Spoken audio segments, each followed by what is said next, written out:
मार्केटमध्ये मिळणारा veg grill sandwich आज आपण घरच्या घरीच बनवणार आहोत, तेही अगदी झटपट आणि सँडविच ग्रिल मशीनशिवाय. तरीही वरून तो तितकाच कुरकुरीत आणि मस्त असं टेस्टी लागणार आहे. आणि सोबतच आपण सँडविचवाल्याकडे जशी चटणी मिळते तशी चटणी घरी कशी बनवायची ते बघणार आहोत. चला तर जास्त वेळ न घालवता रेसिपीकडेच वळूया. सुरुवातीला आपण सँडविचची चटणी बनवणार आहोत आणि यासाठी इथे मी 1 कप भरून कोथिंबीर घेतलेली आहे. कोथिंबीर स्वच्छ धुवून घेतलेली आहे आणि देठाकडचा थोडा भाग मी ठेवलेला आहे. यानंतर 2 मी तिखटाच्या हिरव्या मिरच्या घेतलेल्या आहेत. यामध्ये मी 10-15 पुदिन्याची पाने देखील घेतलेली आहेत. 3 ते 4 आपल्याला लसूण पाकळ्या घ्यायच्या आहेत आणि अर्धा इंच आल्याचा तुकडा घ्यायचा आहे. 1 छोटा चमचा भरून मी यामध्ये जिरे घेतलेले आहे आणि अगदी पाव चमचा आपल्याला यामध्ये सँडविच मसाला घालायचा आहे. सँडविच मसाला नसेल तर तुम्ही त्याऐवजी चाट मसाला देखील घालू शकता. आणि यामध्ये 1 चमचा भरून इथे मी शेंगदाणे घेतलेले आहेत. शेंगदाणे कच्चेच आहेत आणि अगदी पाव चमचा आपल्याला यामध्ये काळी मिरी पावडर घालायची आहे. अर्धा लिंबाचा रस आपल्याला यामध्ये घालायचा आहे. सोबतच आपल्याला चवीनुसार मीठ देखील घालायचं आहे आणि अगदी पाव चमचा यामध्ये मी साखर घालणार आहे. साखरेमुळे आपल्या या चटणीची जी चव आहे ती छान बॅलन्स होणार आहे. आता हे सर्व जिन्नस आपल्याला पाणी न घालताच वाटून घ्यायचे आहे. इथे मी चटणी पाणी न घालताच वाटून घेतलेली आहे. तुम्ही चटणीचा रंग बघू शकता, अगदी परफेक्ट असा याला रंग आलेला आहे. आणि चवीला म्हणाल तर अगदी सँडविचवाल्याच्या दुकानामध्ये जशी चटणी मिळते तशीच या चटणीची चव लागते. आता यानंतर आपल्याला सँडविचच्या आतमध्ये जो आपल्याला मसाला जे स्टफिंग तयार करायचं आहे ते बनवून घ्यायचं आहे. इथे मी बारीक चिरलेला कोबी घेतलेला आहे. 1 सिमला मिरची बारीक चिरून घेतलेली आहे. भरपूर अशी कोथिंबीर घेतलेली आहे आणि कांदा बारीक चिरून घेतलेला आहे. तुम्हाला हवं असल्यास तुम्ही यामध्ये तिखटाची हिरवी मिरची देखील बारीक चिरून घालू शकता. सर्व भाज्या आपल्याला अगदी बारीक चिरूनच घालायच्या आहेत. तुमच्याकडे जर गाजर असेल किंवा मका असेल तर मका देखील शिजवून यामध्ये तुम्ही घालू शकता आणि गाजर देखील तुम्ही घालू शकता. माझ्याकडे ज्या भाज्या आहेत त्या मी यामध्ये घातलेल्या आहेत. सर्व भाज्या आपल्याला व्यवस्थित मिक्स करून घ्यायच्या आहेत. एका भांड्यामध्ये मी सर्व भाज्या एकत्र करून घेतलेल्या आहेत. आता या भाज्यांमध्ये अगदी पाव चमचा मी सँडविच मसाला घातलेला आहे. त्यानंतर पाव चमचा काळी मिरी पावडर घातलेली आहे. यानंतर आपल्याला या भाज्यांची चव आणखी वाढवण्यासाठी मी 1 चमचा भरून मिक्स हर्ब्स घातलेले आहेत, पण अगदी ऑप्शनल आहे. तुम्हाला नसेल घालायचं नाही घातले तरीही चालेल. आपल्याला किंचित असं मीठ घालायचं आहे. त्यानंतर इथे मी रेड चिली फ्लेक्स घालत आहे. लाल सुकी मिरची थोडी मी तव्यावर शेकून घेतली आणि मिक्सरला थोडी जाडसर अशी फिरवून घेतलेली आहे.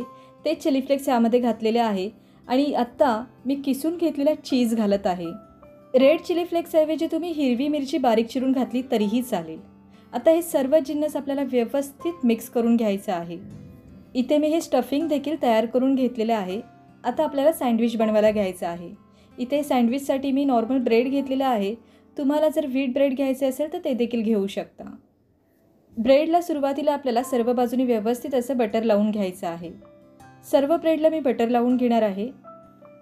अशा प्रकारे मी सर्व ब्रेडला बटर लावून घेतलेलं आहे. आता यानंतर आपल्याला यावर आपण जी तयार केलेली सँडविचची हिरवी चटणी आहे ती लावून घ्यायची आहे. सँडविचची जी हिरवी चटणी आपण लावून घेणार आहोत ते पूर्णपणे आपल्यावर अवलंबून आहे. आपल्याला सँडविच किती कमी अधिक तिखट हवं आहे त्याप्रमाणे आपण ही हिरवी चटणी लावून घेणार आहोत. चटणी देखील लावून झाल्यानंतर आता आपण तयार केलेलं जे आतलं स्टफिंग आहे सँडविचमधलं ते यावर व्यवस्थित पसरून घ्यायचं आहे. छान असं चीजी स्टफिंग आपण बनवलेलं आहे आणि व्यवस्थित आपण या ब्रेडवर पसरून घेतलेलं आहे. थोडंसं चीज मी वरून आणखी घालत आहे आणि यावर आपल्याला थोडंसं सँडविच मसाला अशा प्रकारे हाताने स्प्रिंकल करून घ्यायचं आहे. अगदी थोडंसंच घालायचं आहे आणि वर दुसरा ब्रेड ठेवायचा आहे. ब्रेडच्या वरच्या बाजूला देखील आपल्याला बटर लावून घ्यायचं आहे. आता अशाच पद्धतीने आपण दुसरा सँडविच देखील बनवणार आहोत. आज जो मी तुम्हाला व्हेज ग्रिल सँडविच दाखवलेला आहे हा सँडविच मी माझ्या पद्धतीने बनवून दाखवलेला आहे. अगदी कमी साहित्यामध्ये आपण हा व्हेज ग्रिल सँडविच बनवलेला आहे. बऱ्याच वेळा मुलं भाजी खायला कंटाळा करतात तर तुम्ही अशा पद्धतीने सँडविचमध्ये ह्या भाज्या चिरून तुम्ही घालून त्यांना देऊ शकता. अगदी झटपट हा सँडविच तयार होतो. मुलांच्या डब्यामध्ये किंवा नाश्त्याला तुम्ही हा सँडविच तुम्ही त्यांना बनवून देऊ शकता. हे बघा इथे माझे 2ही सँडविच बनवून तयार झालेले आहेत. मस्त असे हे चीजी सँडविच आपले तयार झालेले आहेत. पण आपल्याला हे सँडविच ग्रिल करायचे आहेत, तेही सँडविच ग्रिल मशीनशिवाय. तर हे सँडविच ग्रिल करण्यासाठी माझ्याकडे अशा पद्धतीचा हा ग्रिल पॅन आहे. पॅन सुरुवातीला आपल्याला व्यवस्थित गरम करून घ्यायचा आहे. यानंतर यावर मी बटर घातलेले आहे. आता गॅसची फ्लेम आपल्याला स्लो ठेवायची आहे. यावर आपल्याला सँडविच ठेवायचा आहे. तर हा सँडविच ग्रिल करण्यासाठी यावर मी एक प्लेट ठेवली आहे आणि या प्लेटवर वजनदार वस्तू ठेवायची आहे. म्हणजे वरून छान दाब पडला की सँडविच खालच्या बाजूने छान ग्रिल होईल. फक्त 1 ते 2 सेकंद स्लो गॅसवर आपल्याला सँडविच ग्रिल करून घ्यायचं आहे. अगदी 1 ते 2 सेकंदानंतर आपण वरची प्लेट काढली आहे. आता आपल्याला सँडविच हलक्या हाताने टर्न करून घ्यायचं आहे. आता ही सँडविचची तुम्ही वरची बाजू बघू शकता, मस्त अशी ग्रिल झालेली आहे. रंग पाहू शकता, मस्त असा सोनेरी रंग आलेला आहे. आता ही वरची बाजू छान कुरकुरीत झालेली आहे. आता सेम आपल्याला टर्न केलेली बाजू ग्रिल करून घ्यायची आहे. यासाठी पुन्हा एकदा प्लेट ठेवली, त्यावर वजनदार वस्तू ठेवली आणि आणखी 1-2 सेकंद हा सँडविच ग्रिल केला. इथे आपण मस्त असं घरच्या घरी व्हेज ग्रिल सँडविच बनवलेलं आहे, तेही ग्रिल मशीनशिवाय. अशाच पद्धतीने आपण दुसरा सँडविच देखील ग्रिल करून घेणार आहोत. इथे एक गोष्ट लक्षात ठेवायची आहे की सँडविच ग्रिल करताना आपल्याला गॅसची फ्लेम अगदी कमी ठेवायची आहे आणि सँडविच ग्रिल करून घ्यायचे आहे. जसं आपण पहिला सँडविच ग्रिल करून घेतलेला सेम त्याच पद्धतीने आपण दुसरा सँडविच देखील ग्रिल करणार आहोत. दुसरा सँडविच देखील इथे मी ग्रिल करून घेतलेला आहे आणि अशा पद्धतीने इथे मस्त गरमागरम आपले हे ग्रिल सँडविच तयार झालेले आहेत. सँडविचची वरची बाजू मस्त कुरकुरीत झालेली आहे. आता हा एक सँडविच मी तुम्हाला कापून दाखवते. आतली बाजू देखील मस्त अशी चीझी झालेली आहे. हे बघा, आपला हा सँडविच खूप मस्तच दिसत आहे आणि खायला देखील तो तितकाच टेस्टी आहे. मार्केटमध्ये सँडविचवाल्याकडे जसा सँडविच मिळतो तसाच आपला हा व्हेज ग्रिल सँडविच घरच्या घरी आपण बनवलेला आहे.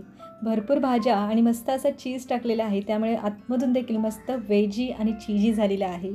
तुम्हाला माझी आजची रेसिपी कशी वाटली हे मला नक्की कमेंट्सद्वारे कळवा आणि अशाच नवीन नवीन रेसिपी बघण्यासाठी प्रियाज किचन कट्टाला सबस्क्राईब करा आणि बाजूला जे बेल आयकॉन आहे त्यावर क्लिक देखील करा.